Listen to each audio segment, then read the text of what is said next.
Hey, friendo, Steve here. And Larson. And welcome back to Going In Raw Count. Oh, it's count out. You do it now. Oh, sorry. I'll start over then. Steve here. No, hey, friendo. Hey, friendo, Steve here. And Larson, and welcome to Going In Raw Count Out, the only countdown show here on Steve Larson YouTube channel. It's youtube.com/Stephen Larson. Correct. Home of Going In Raw. Yes. The podcast Yes. about wrestling stuff. Correct. Yes. We're available, as you said, here on YouTube. Hit the subscribe and notify button. We're also available wherever fine podcasts can be found. We're all over the place. I know last I heard, so like we're back on Google Play. Yeah. I don't know how these things work. I really don't. What I did notice on Google Play is that there is a before Going In Raw podcast, and then there is a new Going In Raw podcast that has updates. Yes. That has the updated ones. There's one that's called Going In Raw Pro Wrestling Podcast. Yeah. That's the old one. Yeah. New one is just Going In Raw. Yeah, so go with that one. The one Yeah. that says Castbox Original. So this is a process. We're switching servers. And yeah, we're also, speaking of Castbox, we're on Castbox. We have a great partnership with them. Yes. So we encourage you to check out the Castbox podcast app. Yes, please. And we're also on, it's a Pro Wrestling Tea Sale. Oh, yeah. Right now, 20% 20% off. 20% off all of our designs. Use code MANIA. Yeah, Mania. It's the big WrestleMania sale. 20% off. We have got a bunch of great shirts. Hopefully some new ones up by then, too. Maybe. We have to email some people. We're also on the Patreon. Patreon.com/Stephen Larson is a fantastic way to support Going In Raw. Mm-hmm. Kick us a couple bucks, and we'll give you some stuff in return. That's how it works. That's how it works. Capitalism at its finest. Yeah. And you're supporting a good show, we hope. Hopefully. Yeah. If you're watching it, hopefully you like Sometimes I wonder. Larson, what's going on tomorrow? Oh, WrestleMania. WrestleMania is tomorrow. Takeover's tonight. WrestleMania is tomorrow. And because of that, we decided to do a count out based on WrestleMania. Yeah. Novel concept. Yeah, I know. Very original. Nobody else is doing this. Ever. So, WrestleMania is known for the spectacle. Yeah, true. But I think to a lot of fans, for WrestleMania moments, it's wrestlers getting an opportunity to do something magical or special or shocking on the largest stage in the mall. So today we're going to talk about WrestleMania moments, specifically the most shocking WrestleMania moments. The thing that I like about this list is that we went with because they're shocking moments, they're basically unpredictable moments. Moments that happened and left people going, whoa, did not see that happening. Yeah. Did not see that coming. So we'll just kick it off with number 10. 10. Number 10. 10. The Hardys return. We kind of saw this one maybe coming. They were free from their Impact obligations. However, they were wrestling for Ring of Honor at the time, or just prior to this, and they made it seem like they were going to stick around at Ring of Honor for a while. But they did have like a tailgate party or autograph signing in Orlando the early afternoon of WrestleMania. So they were in town, plus they wrestled at Supercard of Honor the previous night. So it wasn't a complete surprise that they were there. Nonetheless, how they were introduced, there was a match for the tag titles. The New Day, who were hosting Mania last year, came up on stage and said, paraphrasing, this match is great, but maybe there's room for one more team, leading people to believe the New Day were going to get involved. And instead, they kind of stepped aside. You heard the Hardys music kick on, and out they come. And the place exploded. So here's the thing: if you're like nerds like us, it was still surprising. Oh yeah. If I recall correctly, my general feeling towards it was, I'll believe it when I see it. Yeah. And I think even in our lead up, we weren't like some things we're like, oh well, this guy signed. We've heard spoilers, or we've heard reports he's going to become, and like it's practically guaranteed stuff. You know what I mean? It's like, okay, well, we know this guy has signed. Well, with the Hardys, we figured that it could be a possibility. Jeff Hardy had tried some misdirection. I think days before said that he had signed like a year-long contract with Ring of Honor. And so when it actually happened, to us, to people who were like knee deep in the dirt sheets type stuff, it was still fairly surprising, if not shocking. I imagine to the vast majority of people, the pop was massive when it happened. And so this was definitely shocking for people who aren't really knee deep in that stuff. Yeah, aren't quite, check the dirt sheets on a regular basis. Aren't in tune with contractual statuses and whatnot. Yes. So this was a fairly shocking moment, I think, for most people. And it was a beautiful one. I mean, who would have thought, just like, days before, a week before, they were taking on the Young Bucks for those Ring of Honor championships, or the tag titles there. And then they were winning the WWE Raw Tag Team Championships right there on the grandest stage of them all. Yeah. The Hardys. It was great to see them back. I still have yet to watch the WrestleMania 24 they did, where it shows them sort of sneaking in and Yeah, I need to check that out, and all too. that kind of stuff. So I'd like to see that. But yeah, the Hardys coming back. It had been rumored that, at one point Vince really wanted Jeff, and then when the final deletion stuff happened, he really wanted both of them. And so it seemed like it might have been inevitable, but you just never know. Like, these things kind of fall apart. Like, look at Rey Mysterio. He came back at the Rumble. There were talks that he was in a deal. He busted his arm. He starts, dilly-dallying with New Japan. And now we hear that maybe there's a deal, maybe not. I don't know. Yeah, we don't know. So anyways, yeah, that's a good one. Number 9. Chris Benoit beats the Click. He did this to win the World Heavyweight Championship At the conclusion of WrestleMania 20. That's right. And it led to one of the, I remember being very emotionally shocked by this, if you will, because it's the most shocking list.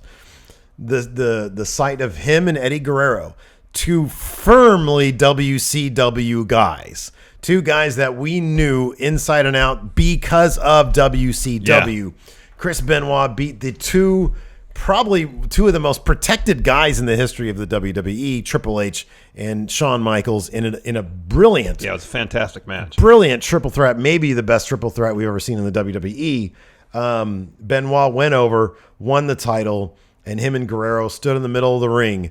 And to see the expressions on their faces, to see how they looked at each other, they were both in awe of the moment, and everybody who had followed these guys, they were not Vince guys. No. And that's what made this so shocking. These guys were standing in the ring, confetti falling down with the two biggest prizes in the company. Yes. Like in all of wrestling at that point. In all of wrestling, yeah. If it was like the IC and the US title, it'd been like, okay, that kind of makes sense. But these were the biggest titles in the company. Yeah. And like you said, in wrestling. So, that was definitely a shocking moment. Yes. Number 8. 8. Hulk Hogan beats Yokozuna at WrestleMania 9. So let's do a little backstory Not here. all these are great shocking. Some of them are just pretty baffling. lousy. This one is completely lousy. This is very baffling. Hogan didn't want to step aside and let Bret Hart become top guy in WWF at the time. Right. So Hogan's the worst. The scheduled main event of WrestleMania 9 was Bret taking on Yokozuna for the WWF Championship. Mm-hmm. However, I guess Hogan had other ideas. So the match happened.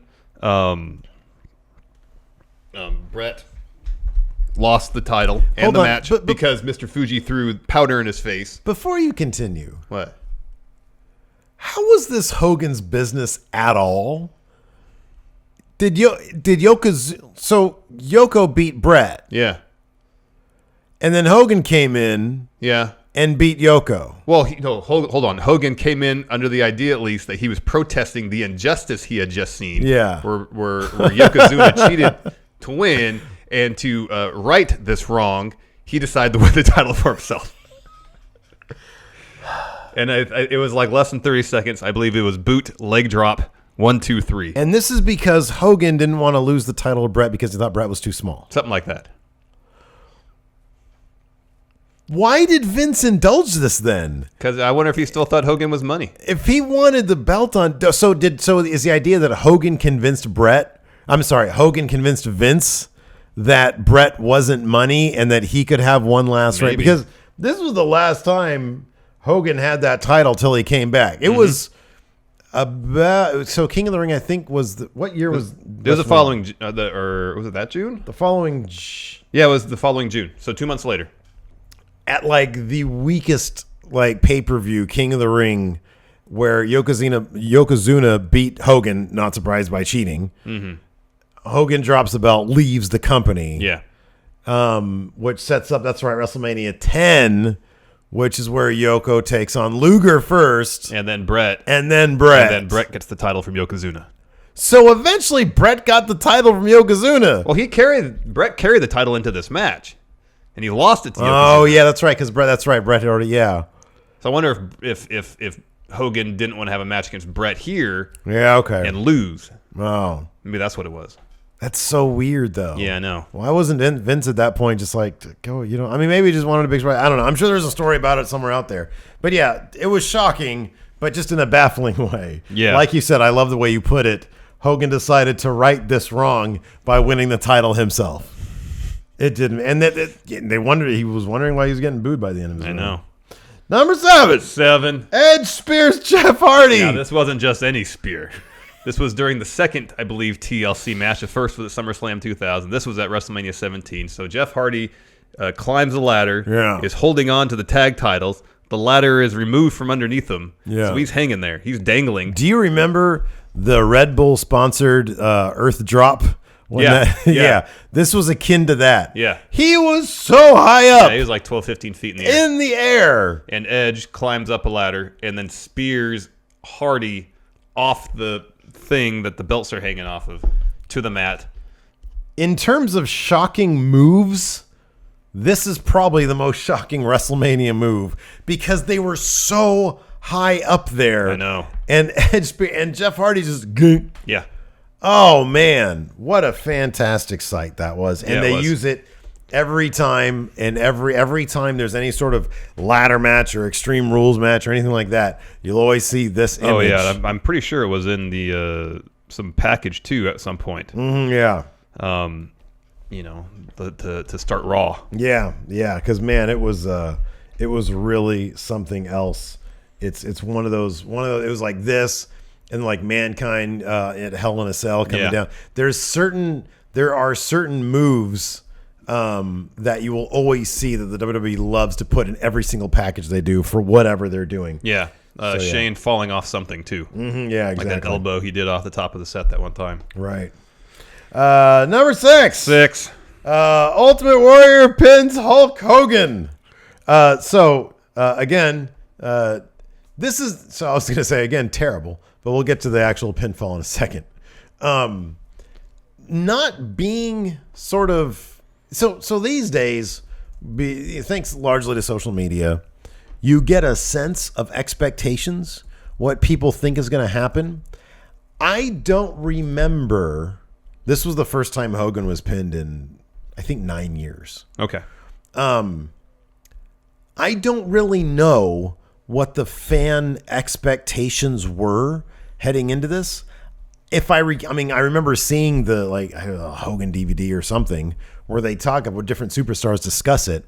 And I get the sense that people simply didn't know. You had a very odd situation where the Intercontinental Champion, the Ultimate Warrior, was the biggest star in the company, getting the biggest reactions on the biggest win streak or whatever he was on. And then Hulk Hogan, face of the company, hadn't been pinned in 9 years or whatever it was. He took down Andre, he took down Piper, everybody. Savage, exactly. And this felt, I think, probably to some people like a torch, like a potential torch passing.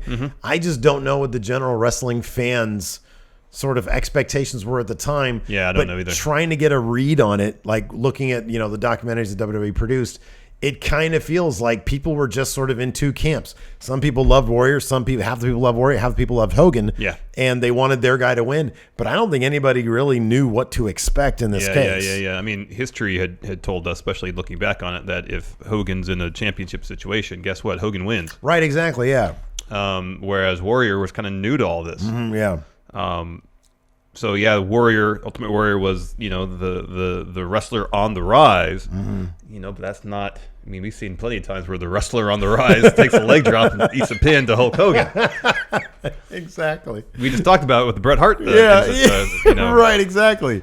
Instance. But in this case, it was Warrior who came out as the winner, and probably the best match these two were capable of putting on. Yeah, no, it was the match itself was actually kind of decent. It was all right. It was entertaining at moments. It is what it is with these two guys. Yeah.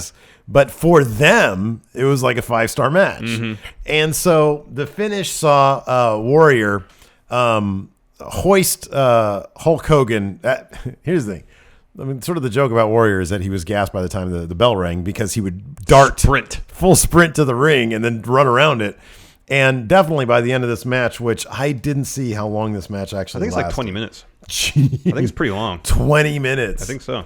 So by the end of the match, Warrior's face paint is all off, which is weird. 22 minutes. Almost Oh 23. my God. That's obscene. Is that what's the longest? That's the longest by far. The next longest is almost 12 minutes, and that's so this is like DiBiase versus Jake Roberts. That's like double the time of the next longest match. So by the end of the match, Warrior's face paint is off, which is weird. So you just see Jim, and he's trying to. You can tell he's so gassed. Oh, he's trying to press slam. He's Hogan. trying to press slam Hogan, and he barely gets out from under Hogan before he drops him. Hogan drops down. Warrior comes off the ropes. He gives him a Warrior splash onto the back of Hogan, barely rolls him over, goes for the pin. Hogan kicks out. Hogan does the hulking out thing, and right when he's going to try to hit the leg drop, they go through the whole routine. He goes to hit the leg drop. Warrior rolls out of the way, springs up, hits the Warrior splash. 1, 2, 3, and he gets the pin. But Hogan basically kicks out at 3. At like 2.9, he kicks out. That's ridiculous. It is. And I always forget that before I watch it again. We went back and watched it just before we started recording this, and it's so ridiculous. It is. Even in defeat, he can't just take it cleanly. He can't just take it cleanly. Exactly.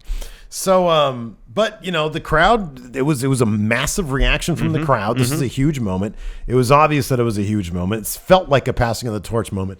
Was it actually that? No. Because the Warriors' reign was not that long-lived, and it wasn't memorable either. It was not memorable at all. He kind of came and went several times, came back, defeated Triple H. And there was another shocking somewhat moment at WrestleMania 12 where he beat him in about 2 minutes. Yeah. No sold the pedigree entirely. But then after that, he kind of fizzled in WWF, showed up for a little bit in WCW.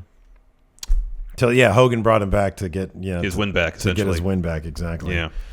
So, but I mean, in terms of huge shocking moments in the history of WrestleMania, you can't really leave this one off the list. Nope.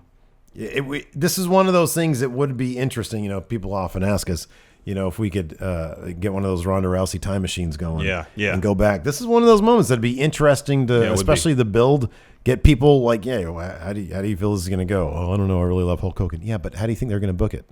What does that mean? Yeah, what does that mean? Booking. This isn't real. No, they knew about did the they? choreographed nature back Did then. they? Yes, they did. I don't know, man. Maybe. Number 5. 5. Sheamus beats Daniel Bryan in 18 seconds. WrestleMania 28. Daniel Bryan walked into WrestleMania 28 as the World Heavyweight Champion. Sheamus, fresh off winning the Royal Rumble.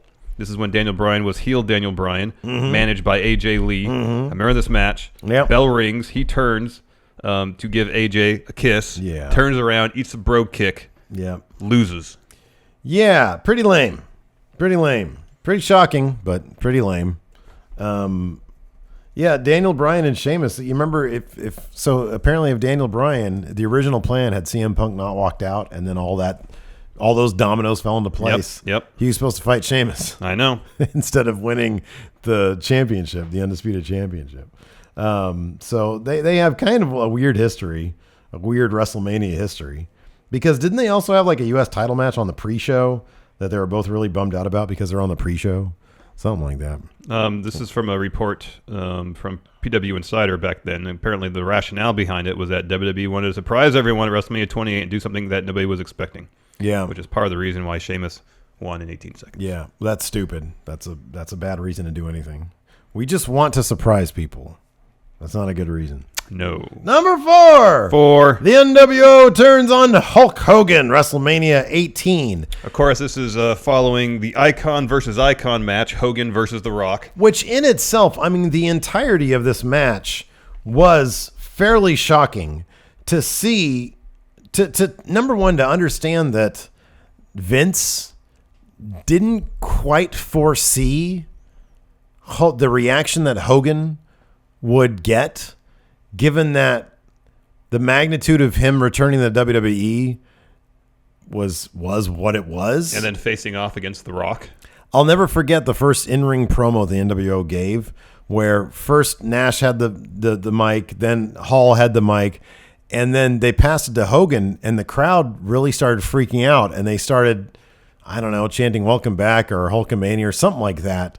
And you start to understand that this is not about the NWO. This is about Hulk Hogan, who was the face of the WWF for a very long time, returning to the WWF after, I mean, you have to call his WCW run a success for him. Yeah. Maybe not for the company, but it was definitely a windfall for Hulk Hogan. For Hulk Hogan, exactly. And so he returns, and it's like, wait, we get Hogan back? There's this, it was almost as if there was this wave of realization throughout the crowd, like, it's not just the NWO, it's Hulk Hogan. And the NWO stuff sort of nobody cared about. Oh, yeah, by that point, the NWO was like, as a property, they had been run into the ground. Garbage. So exactly, it didn't matter. And so people got Hogan back. And so that set the stage. We got Hogan versus Rock. And then the reaction to that match, that is probably the craziest reaction ever in a match at WrestleMania, or maybe even in the WWF, or WWE rather, because that crowd, it was equal parts Rock Hogan. It seemed like the crowd more or less, I don't know if it was a plan beforehand, it forced Vince's hand. Yeah. He had to turn Hogan face. Yeah, exactly. He had to. And if I'm not mistaken, that decision to send at the end of the match Nash and Hall out there to beat down Hogan, that was a decision made at Gorilla. Yeah. And if I'm not mistaken, because he didn't expect Hogan to get all that face pop, basically. Yeah. What you got anything? Yeah, something from Hogan from Fighting Spirit magazine. Oh, clothes for maintenance. Clothes for maintenance. Hogan said that they were ad-libbing the match on the fly due to the crowd's response. So I imagine a lot of that was probably just done in ring, which is pretty crazy. I know that is absolutely crazy. But after the match, Hogan, Rock shake hands. Rock leaves. NWO comes out, and they beat down Hogan. And then the Rock comes back in, makes the save. And then he hoists Hogan's hands, I think, at the ramp or something like that.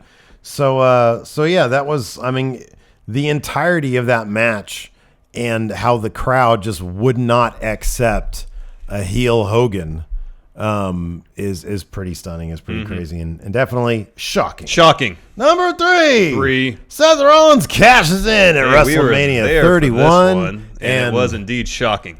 I have a picture on my Instagram somewhere of you, me, and Hilton, and just shock faces galore. That crowd popped, and Seth Rollins has the perfect music. Yeah, for that double bass. Yeah, it just kicks in, and especially being there live and understanding just how massive that stage was, and you see Seth Rollins' name just pop up, and that, like you said, the double bass kicks in, and it was like, all of a sudden, the adrenaline starts rushing. Oh, yeah. And he's running down there, and we're all just thinking to ourselves, because we were huge Seth Rollins fans, still are. And he comes running down, and we're like, oh, my God, he's entering the lion's den, Well, basically. It's not just that. It's not just the enormity of the moment, him being the cash-in Money in the Bank at WrestleMania. It was a situation where we knew Lesnar walks in as champion. Reigns, no one liked. Even back then, no one liked him. Even back then. And so we were in this position where we have this part-timer Brock, who is the WWE champion, who we know is not going to be around a whole lot, so that's kind of lame. But then also Reigns is here, and no one likes him. Right. So this is, a rock and a hard place situation. And there was no clue, nothing to suggest was gonna happen. Rollins had just lost via a shocking RKO off his own curb stomp attempt. Yeah, in the second match of the card, I believe. Yeah. And then so we were like, okay, I remember the instance clearly. Both Reigns and Lesnar are down the mat.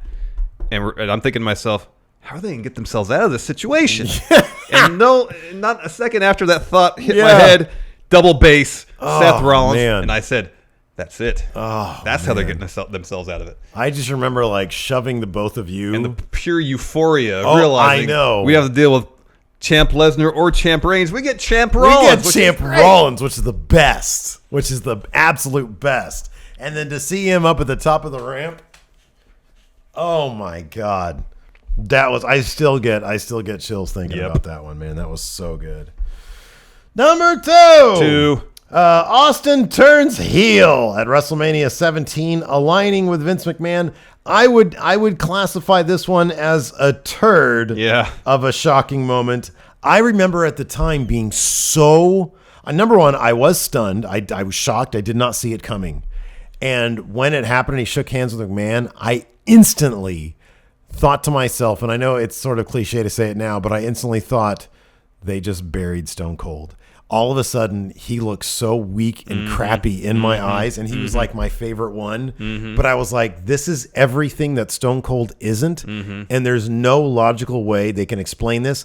And they never did. We got some plenty entertaining stuff. Oh, yeah. Some comedy stuff. We got the 2-man power trip, which some of that was kind of okay. Well, you got the whole Stone Cold Kurt Angle stuff. Yeah, we had that and that stuff. was largely entertaining, but none of that, I think, was worth losing what Stone Cold was. Yeah. You know? And it's kind of also a bummer because leading up to that moment, the match was outstanding. Yeah, it really was. Yeah. It was a fantastic match between Stone Cold and and it had been The a Rock. fantastic WrestleMania 17. A lot of people consider it one of the best ever.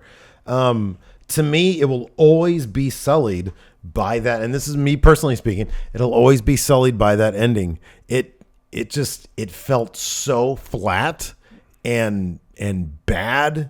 And yeah, it's just. And you hear Stone Cold talk about it, and he says, yeah, I just felt like, you know, Stone Cold, the character as it was, had kind of run its course, and he wanted to do something different. Or proposed to him to do something different.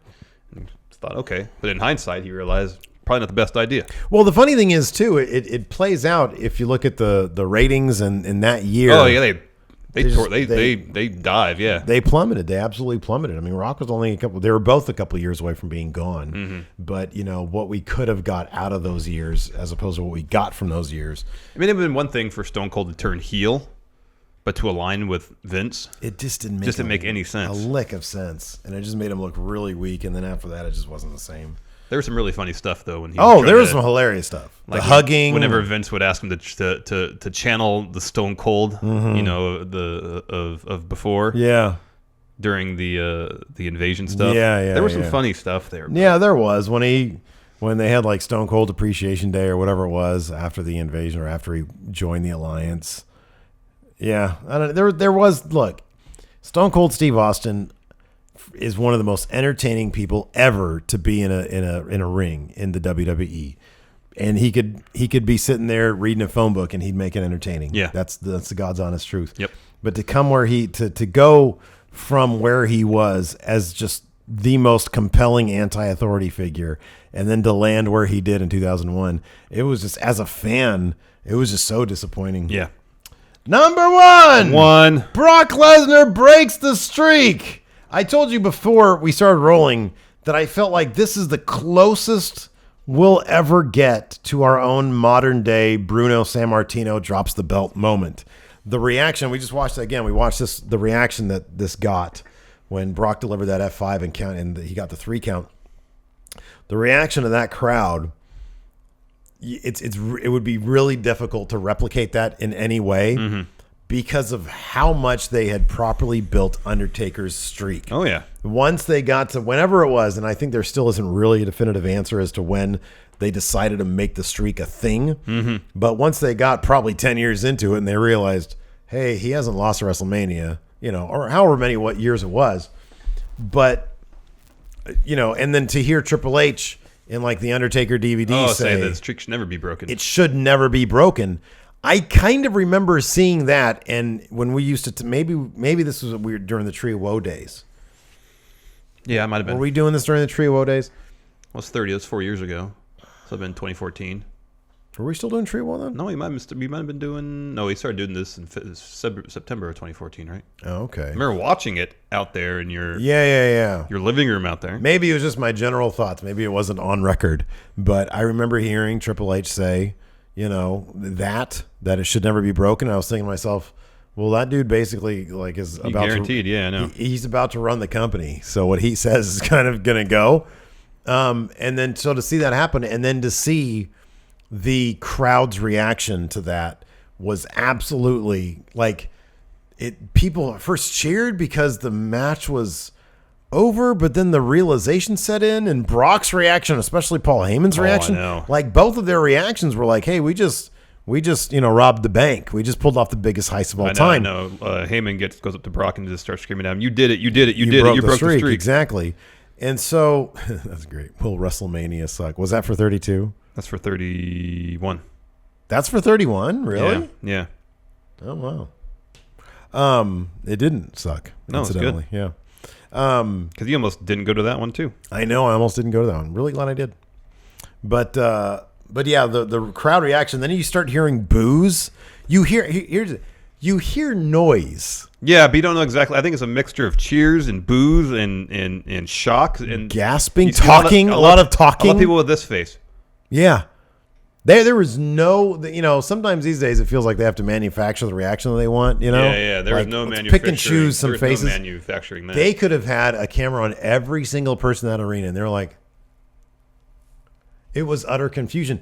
And it's because there are certain things that just feel real. When Bruno had the title for 8 years, and then dropped it to Ivan Koloff. That probably, I'm speculating, at the time felt as real as you can get with a predetermined sport, Yeah, because you get Bruno not losing for 8 years, Undertaker never losing at Mania. It seems like a formality. The match itself, like a exactly. Okay, yeah. Well, they'll get 15 minutes, and then the Undertaker will hit a couple tombstones, and Brock will lose. Yeah, and then maybe the next match. Yeah, and then maybe next month Brock will win, and they'll do some stuff. Yeah, but it's Mania. Undertaker doesn't lose a Mania. Yeah. That doesn't happen. And then it did, and I do think that there is a parallel there. The kind of stuff that it's like, man, I honestly didn't think that could happen. I did not think that could ever happen.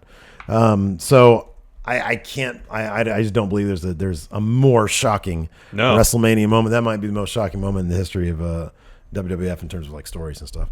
So yeah. Anyways, there's our most shocking moments. Yeah. Hope you guys enjoy WrestleMania tomorrow. We'll be live streaming. We're gonna do the kickoff show on Twitch where we're gonna be playing some video. I think we're gonna be doing the Minoru Suzuki Challenge, the first annual Minoru Suzuki Challenge. Where I'm going to play as Minoru Suzuki in Virtual Pro Wrestling, and I'm going to try to beat Minoru Suzuki, which you've not been able to do yet. I have not done. Maybe I should.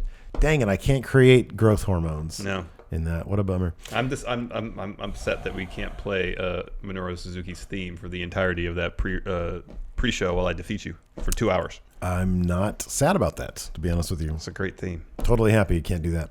Anyways, that's it for the show. Oh, and then of course the Mania card itself. We're going to be doing our live reactions to that. On our YouTube channel right here where you're watching this, if you're watching this. Till then, so that's it for the show. Till then, we'll talk to you guys later. Bye.